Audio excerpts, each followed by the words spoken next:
questions I'm most often asked on this YouTube channel are, number one, will you make another Bewitched Continued? And number two, how do you make the Bewitched Continues? Well, in honor of reaching 10,000 subscribers, which, by the way, thank you very much, in this video, I'm going to attempt to do both. I'm going to make a little mini Bewitched Continued and then go back and show you exactly how I made it using the raw footage. I'm also going to rewind a little bit back to the original Bewitched days and show you some original stills to show you what they did and how I incorporate that into the 2000s to make these Bewitched Continues. So, to get things started, let's take a look at this little short clip of a little mini Bewitched Continued, unscripted and ad-libbed, but mostly for the point of showing you afterwards exactly how I made it. So let's roll the open and take a look. When I was a little boy, my parents traveled a lot. I was passed on from babysitter to babysitter until Samantha Stevens became my regular. I came to call her Aunt Samantha or Aunt Sam. Aunt Sam was a witch. I, a young warlock. Aunt Sam made the choices to live a mortal life, a life she found more fulfilling. I decided to follow in her footsteps. Her story was told in the old TV show Bewitched. And now, this is my story. My name is Merle, and this is Bewitched Continued.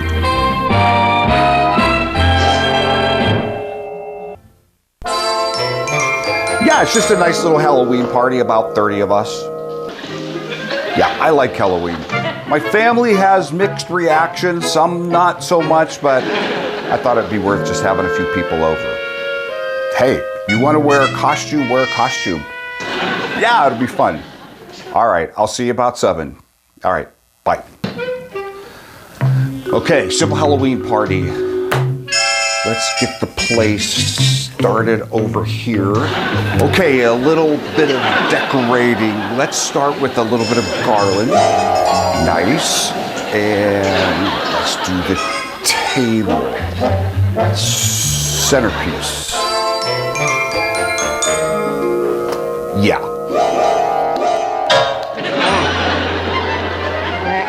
Nice.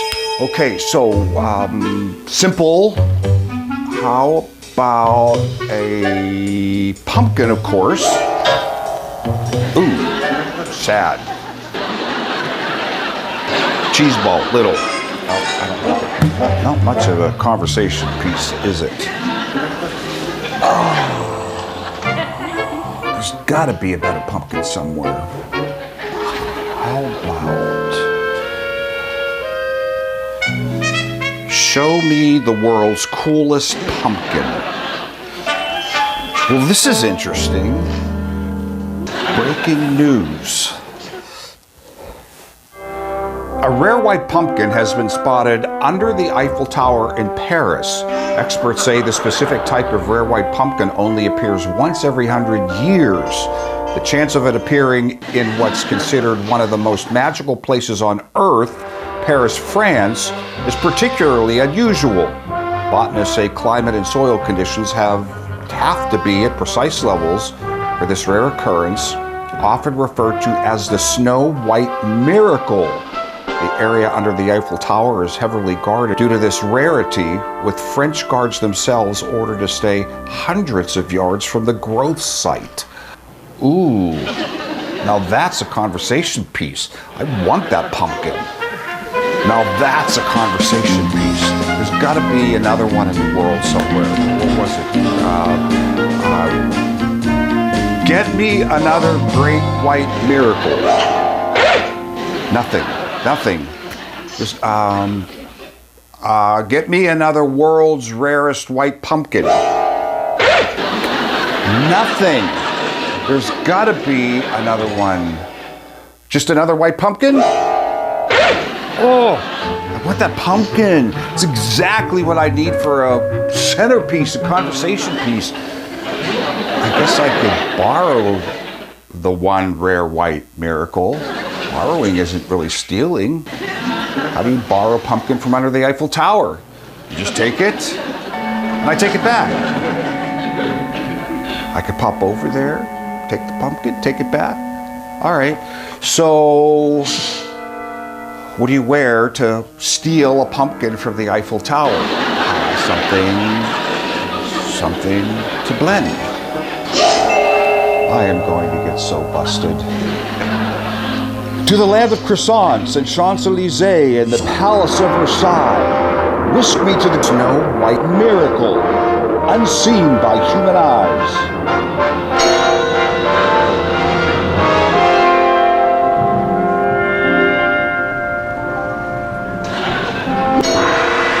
Wow, it is beautiful here, and I need to go back there, so let's just get her done.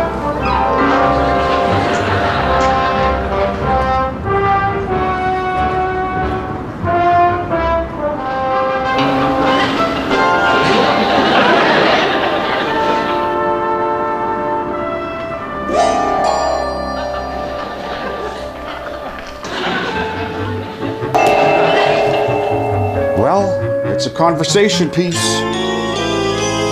You go right there, you go here, and you go back tonight. Oh my stars. By the way, you probably know white pumpkins aren't really that rare. I got it at Walmart and thought it was a funny little storyline, but yes, it's a real pumpkin. All right, so let me explain to you some things that are super, super important when making your little movie and making your own little magic movie and using all the effects. I've written down a few things here that I've learned over the years working in the entertainment industry that are super important. Number one is good sound quality. I can't tell you how important that is. I think it's the most important thing because one of the things that makes a video or a little mini movie or whatever it is look most cheeseball is bad sound. So typically a camera mic just isn't going to cut it because you want to be able to have distance and be farther enough away. Typically when I did the Bewitched Continues, we used wireless mics. I just used a wired mic for this one just to do it very quickly for you to see. But take a look at some of these stills. This is actually my favorite still from all the Bewitched production stills that I have because it shows so much. First of all, look at the boom microphone. Of course, you could use a boom microphone that's just a lot more cumbersome these days, but a lavalier microphone is totally fine. Typically, you want to hide it in your clothes. If you watch a lot of movies and they're far away and you can hear them talking, it's typically because they have a microphone hidden in their clothes. I've done a lot of shows where they hide microphones under your clothes. You have to be careful because it can scratch and rub and the sound can be muffled, so typically there's a sound man listening, but the microphone is really important. I also love this still because I love the way that we could see that this is a typical effect where they're levitating an ashtray and they have invisible wires or strings actually attached to a broom. That broom is not part of the scene. Here's another production still of them in Tabitha's bedroom. You can see the boom microphone right there, getting the sound. Again, that good sound is super important to a great scene. Another super important thing is lighting. These days with the phones, and by the way, I'm shooting this whole thing on my Samsung S20, I think it is, phone. So the original Bewitched Continues, I used real cameras, but this is just, these days you can just use good phones, but you still need good lighting. You have to pay attention, even if it's good natural lighting. Make sure you have good natural lighting in front of you. Some of these production stills, you can even see when they're shooting outside, they're using, those are big white reflectors, reflecting the sun back onto the actor's face, because the worst thing that can happen to make anyone look bad are shadows, because really wrinkles don't exist on video or film. What exists are the shadows. To prove my point, we all know Samantha is beautiful. She was my dream woman growing up as a little boy, as are many of them. But look at this picture of a production still, again, where she's leaning over and the lighting's really bad. Even Elizabeth Montgomery can look bad in bad lighting, so pay attention to lighting. Lighting is super important. It goes without saying that when you're doing something like this, the sound effects are super important as well. Now, That's another huge question I get, is the sound effects. And really the sound effects I just lifted out of original Bewitched episodes. You have to be able to know how to edit for sure, but you just find a clip in an episode somewhere where no one's talking, where they're doing a magic effect, and just edit that sound out and then use it. There's also something called bumpers, where someone's walking around and the little theme music is playing underneath. Bumpers are very important too because they add fill. Then of course there's the laugh tracks, which again, everyone has an opinion about laugh tracks. They're not used much these days, but back then if you want to kind of mimic that genre, laugh tracks just kind of add to it as well. Okay, so makeup.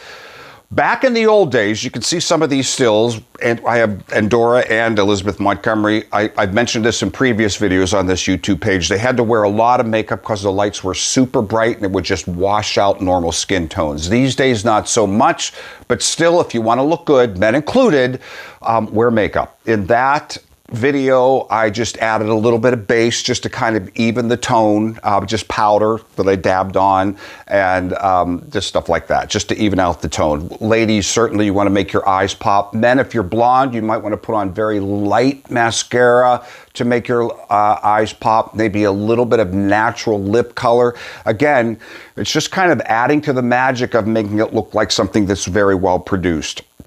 Floor markers. So when you're appearing and disappearing, take a look at these pictures. Look at the feet. All right. You see those little markers around the feet in several of these pictures and around the actors. It's so that if, for example, they want to change an outfit, they can leave, walk back in, stand at the exact same spot. Just for a little FYI, they often use Polaroids as well to take pictures, so they knew exactly where their hands were or they remembered it. Things like that, because you want to match that shot when you make that cut, which you'll see here in a second. All right, so green screen. So when I went to Paris, it was just green screen. You're going to see that in a second. Bill Asher, actually, Elizabeth Montgomery's husband, who also directed and produced most of the Bewitched, was one of the first people to use green screen. It was super bad back then. Now, of course, it's super good. We even use them in Zoom calls. This production still, actually, what they did back then before green screen was used rear projection. So you can see this is a scene where Endora and Samantha pop in on Darren and Sheila in a restaurant. See how it's blank right there? What they did back then was they had restaurant footage on film and they projected it from behind to that screen so it looked like a restaurant. When you go back and look at it, you can kind of see it doesn't look super real, but pretty good for what they had to do at the time.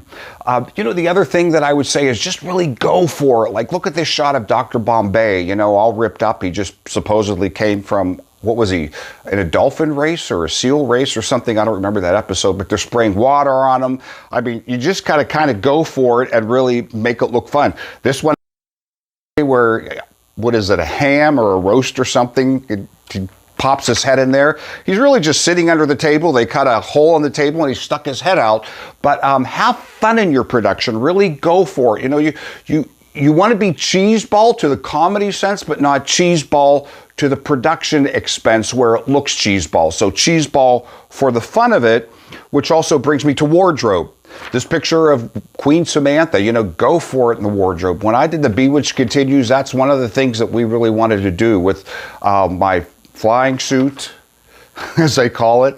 By the way, that picture's not hanging there all the time. It's only here when I take it out of storage when I do something like this. Just really have fun with your wardrobe because you can, and it really adds to the production value of it. Focus. So again, with today's cameras, most of the time they're going to autofocus, but sometimes they won't, depending on where you are in the scene. This is a particular production shot where it's called pull focus, where they actually had a measuring tape on the camera and they would take it right up to your face. Sometimes they still do that so they can set the lens exactly to the right focus. Focus is super important. Strings and floating things. This is the last thing I'll talk about. So remember that first shot I showed you where they had the broom and they had the strings. They used a lot of, they say invisible strings, but really it's mostly black thread. Don't buy invisible string or like plexiglass clear thread because it'll reflect in the lights and you'll see them. You want something that's flat black. That's what they used. But really these days, again, for me, it's a green screen thing. If you saw Bewitched Continued 3, the Harry Potter mashup that I actually didn't like at all. We took it down and everybody was like, what'd you do with it? So we put it back up. There's this floating camera thing there. That's just, the camera was just shot on green screen all by itself, and then it was just edited in, floating in the air. So not really much of a need for strings anymore. Like in that original, if I wanted an ashtray, I could just shoot the ashtray on green screen and then digitally just have it move in. And then if I were to hold it, then I would put it in my hand and take it to a different shot and edit it so it looked like it shot into my hand, if that makes sense. So again, by the way, so this, I get a lot of questions about this painting as well. That is a actual production still of Elizabeth Montgomery taken from this photo, just repainted into there, and me repainted into it as well. It was just a fun thing that I got years ago as a gift, and it's actually what started all the Bewitched Continues movies. All right, so that's it for comparing the 60s to what we do today, and I hope that helps a little bit, but to really flesh it all out and make it make more sense, let's roll time back and actually show you how I shot the Bewitched Continued, explaining what I did all along the way. So once again, let's roll that open and take a look at what we did. Bewitched. And now, this is my story. My name is Merle, and this is Bewitched Continued. Okay, we're going to start with shooting the first scene. So I've changed, put on a little makeup so I look good. By the way, you can see the microphone, but typically it would be hidden underneath my clothes as well as the wiring, even if it were wireless. But because we're moving around a lot, it'll be out, but you'll kind of get the idea. But again, a simple phone call to start the storyline. Yeah, it's just a nice little Halloween party, about 30 of us. Yeah, I like Halloween. My family has mixed reactions, some not so much, but I thought it'd be worth just having a few people over. Hey, if you want to wear a costume, wear a costume. Yeah, it'll be fun. All right, I'll see you about 7. All right, bye. Okay, simple Halloween party. Let's get the place started over here. All right, so I walked out of the frame and I'm going to move the camera so I can walk over here to do my first effect.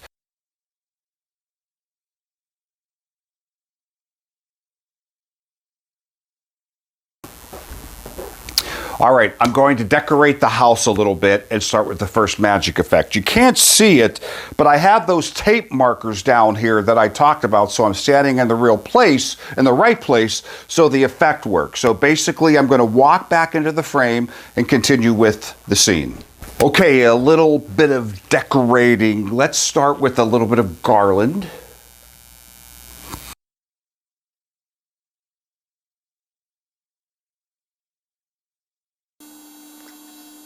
Nice. And let's do the table. Centerpiece.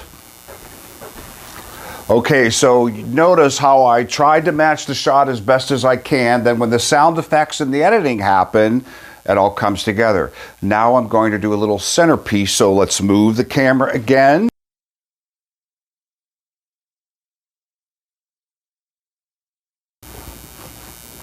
All right, camera's moved. I'm going to walk back this way, do a little effect, and then actually get a close-up of the table so we can see the centerpiece, just to mix it up again so everything's not so wide because you want some close-up. So I'm going to walk out, walk back into the frame, and continue. Yeah. All right, so now I don't necessarily have to freeze because what I'm going to do is move the camera close and get the centerpieces, whatever it will be, popping in. Tripod is super important when you're doing these things because that's how the effect will work. So I have some candles.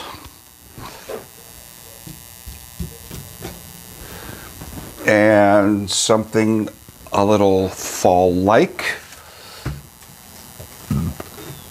Nice. Okay, so simple. How about a pumpkin, of course? All right, so now I don't have anyone taking a Polaroid, so I have to remember that I'm pointed there and my hand's kind of like this. It won't match perfectly, but that's okay. And I'm going to replace that with the pumpkin over here. So I'm going to walk over to here, grab a little pumpkin centerpiece, replace this with that, and as much as I can, remember where I was. Ooh, sad. Cheese ball, little. Oh, I don't like it. Okay, pumpkin zapped in. Let's continue. Coming in 3, 2, 1. Oh, not much of a conversation piece, is it? Oh, there's got to be a better pumpkin somewhere. How about show me the world's coolest pumpkin? All right, now I'm going to move the shot back over to the dining room table and walk in that shot. Well, this is interesting. Breaking news. A rare white pumpkin has been spotted under the Eiffel Tower in Paris. So to continue the story, I'm going to stand up, walk back over into the living room to see about getting that pumpkin. So let's continue on. Ooh, now that's a conversation piece. I want that pumpkin. Okay, now I'm going to move the camera again. Continue. All right, I moved the camera to the other side of the room and I'm going to continue with that thought and my really bad acting. Here we go. Ooh, I want that pumpkin. Now that's a conversation piece. There's got to be another one in the world somewhere. What was it? Get me another great white miracle. Nothing. There's get me another world's rarest white pumpkin. Nothing. There's got to be another one. Just another white pumpkin?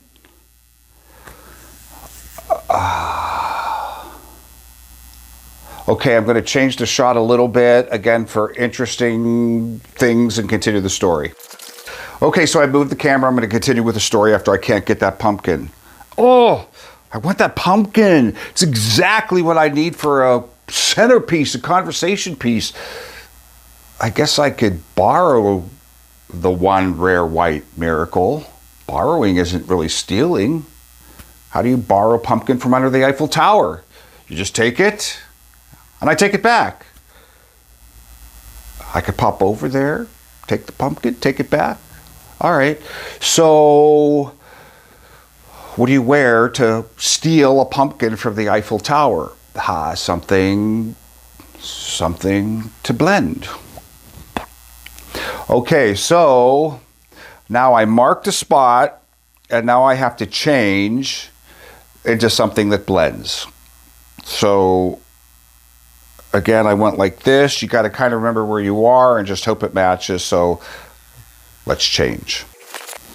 Okay, so I've changed. I'm going to finish the effect, and I wrote down a little spell, and we're going to Paris. You ready? All right, here we go. I am going to get so busted. To the land of croissants and Champs-Élysées and the Palace of Versailles, whisk me to the great white miracle, unseen by human eyes. Okay, so now I'm going to walk out of the frame so I disappear, so I can finish that effect. Now I'm going to do a little green screen.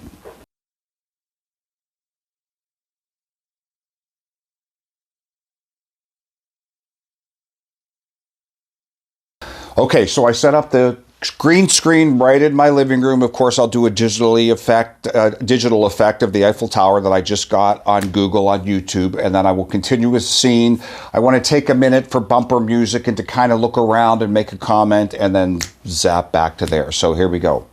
I just pop in. Wow, it is beautiful here, and I need to go back there, so let's just get her done. All right, so now I'm going to continue with the stuff that I shoot inside, and I'm going to shoot me stealing the pumpkin outside. So I'm going to take down the green screen and then just finish the whole thing. All right, so I'm going to pop back in, put the pumpkin on the table, say a famous Bewitched line, and then it's all done. But I need to shoot an empty frame first if I'm going to pop back in. Just for a second, shooting an empty frame. Then I'm going to stand here to pop back in, set it on the table, and we are finished. Okay, you ready? Here we go. Well, it's a conversation piece. You go right there, you go here, and you go back tonight. Oh my stars. And that's it. Hope you liked it. I hope you'd enjoyed it. If you're watching during Halloween season, happy Halloween to you. Again, thank you for all the subscribers. If you haven't seen The Bewitched Continues, check them out on this page. I also have little shorts of little magic things I did, as well as a lot of other things. But really, really appreciate your support. Glad you like The Bewitched Continues. And if I find myself with a lot of extra time, I'll actually try to write a script and do one in the future. Thanks a lot. Take care.